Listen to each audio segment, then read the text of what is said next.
Our buddy Scott Kushner, Pelicans columnist at the Times Pick, host of the Polk and Kush podcast, good enough to join us. And his voice must be velvety smooth because he didn't have to smoke a cigar last weekend when Tennessee lost to Alabama. Scott, how are you?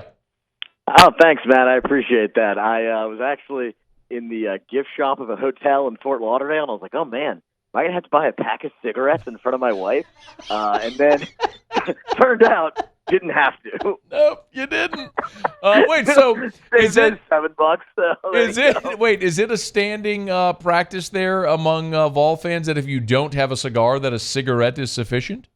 Well, for those of us who are poor and stupid, I suppose that's what we have to go with. You can buy a cigar. You can buy a great cigar for $7-8. Yeah, well, you have to get out of the hotel, and cigarettes just seemed a more fitting opportunity for me in that given scenario. And, it didn't end up mattering because I would have just handed them over to some Alabama fan who's laughing. Okay. I'm curious, what's going to be more painful, watching that game or watching this Pelican season?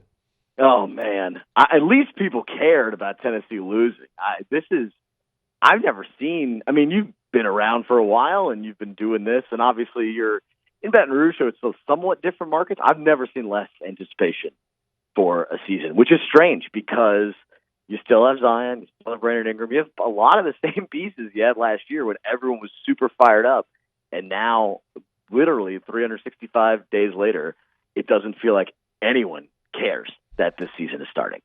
Okay, let's talk about realistic expectations for the season. The halfway point last year, your first place in the West, and then we know what happens. You miss everything altogether. You total face plant nosedive, and the air is out of the balloon.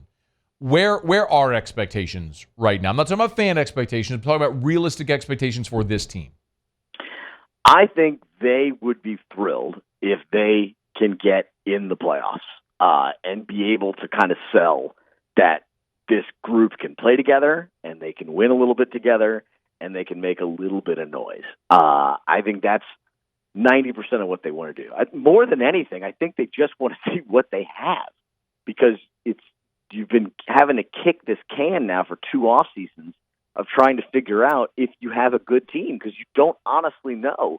They went 6 games against Phoenix without Zion, and everyone kind of thought like, wow, you just throw Zion in the mix, everything will be great, and it wasn't. It was good for a moment, but then he's not available ever because that's kind of the story of his career. And so then you had to kind of do it again this offseason because there was not enough trade interest in any of their big pieces. And so now you're doing this all over again. It's like if you go another season, a third season, where you've got this group and they cannot accomplish anything, you have to blow it up before you even really know what you ever had. So this is year 5 for Zion. Of course, he missed the entire 21-22 season. But in the 3 seasons that we've actually seen him play, he's played in 114 games, 21, 61, and then just 29 last year. Over under 50 games played for Zion this year. I don't know how you can take the over. If you have any memory, if you haven't Men in Black sticked yourself every morning you've woken up for 5 years, I don't know how you can possibly expect him to play more than 50 games. Like, you'd have to be crazy. I don't see anything right now that is a dead giveaway that says he will get hurt, but you can only go off the logic that you picked up, of being a sentient human over the last 5 years.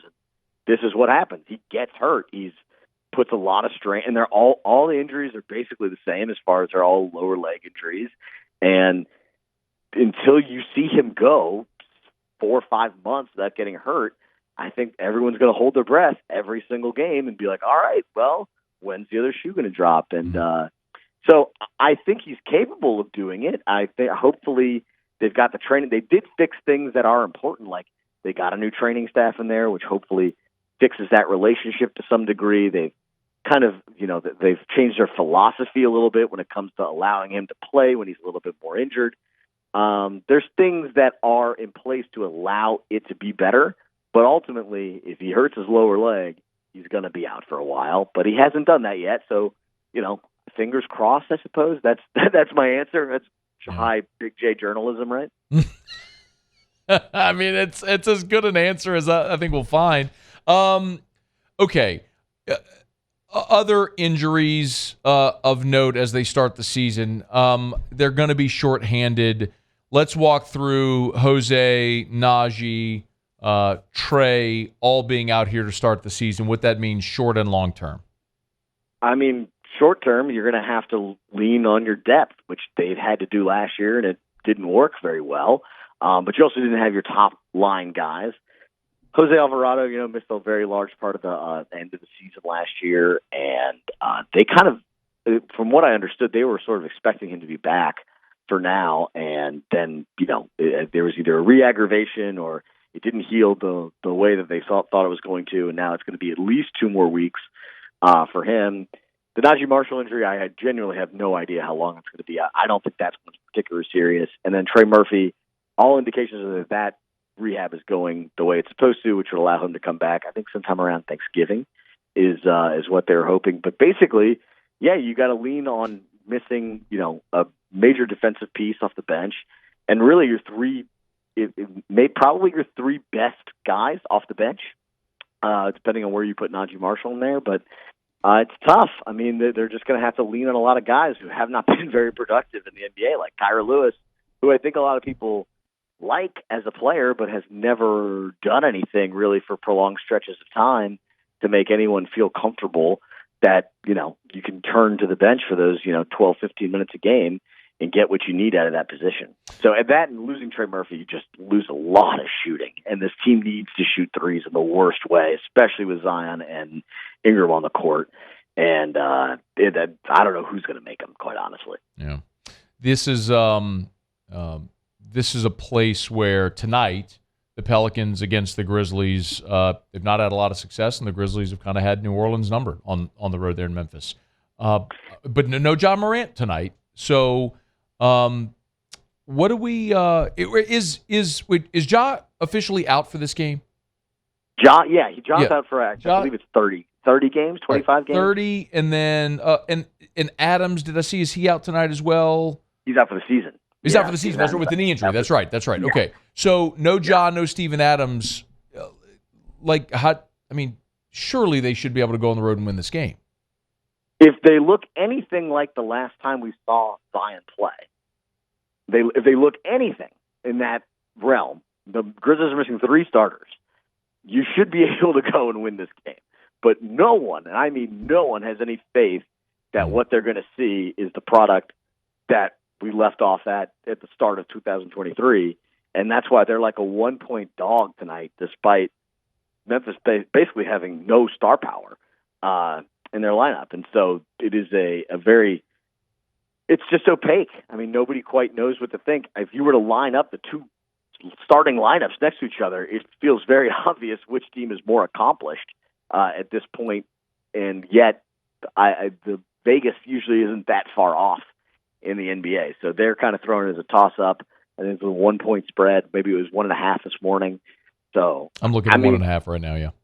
Yeah, it is it's kind of a condemnation on the fact that nobody kind of knows what to make of this team. Because, again, we all saw them for 2.5 months last year be a really, really good team together. I don't know why that all of a sudden has gone away in everyone's minds, but they have to go prove it, and there's a reason that's the way, because this is not the Grizzlies team. This is like a mid-January Pelicans team where like nobody's playing, and meanwhile you have a full-strength New Orleans team going against that, beat-up Grizzlies team. So who knows? I would take the Pelicans if I was gambling on the game. If you had to make a play on the season win total, over-under is listed at 44.5 right now at DraftKings. Over-under for New Orleans.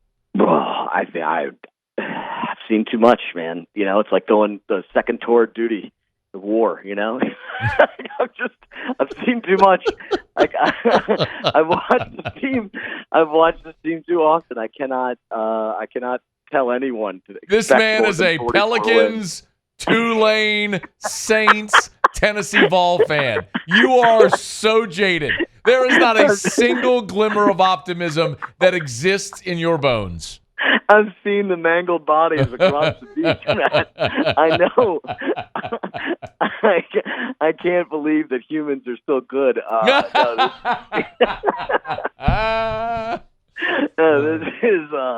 I just. If you were to tell me that Zion's going to play 50, 60 games, I would tell you almost automatically, yeah, they'll win, 45 plus. But you just cannot live on that assumption.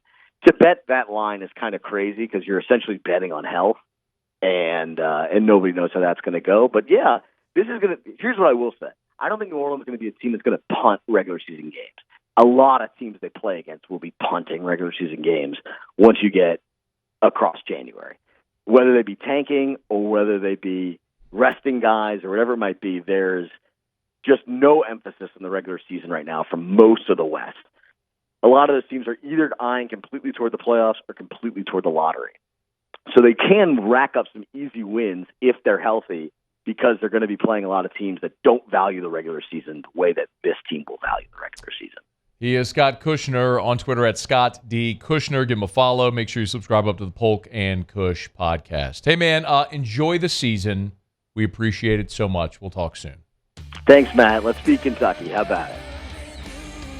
Go Big Orange. Hey, thanks so much for watching. Please leave your comments. I love to interact. And be sure to hit the red subscribe button below.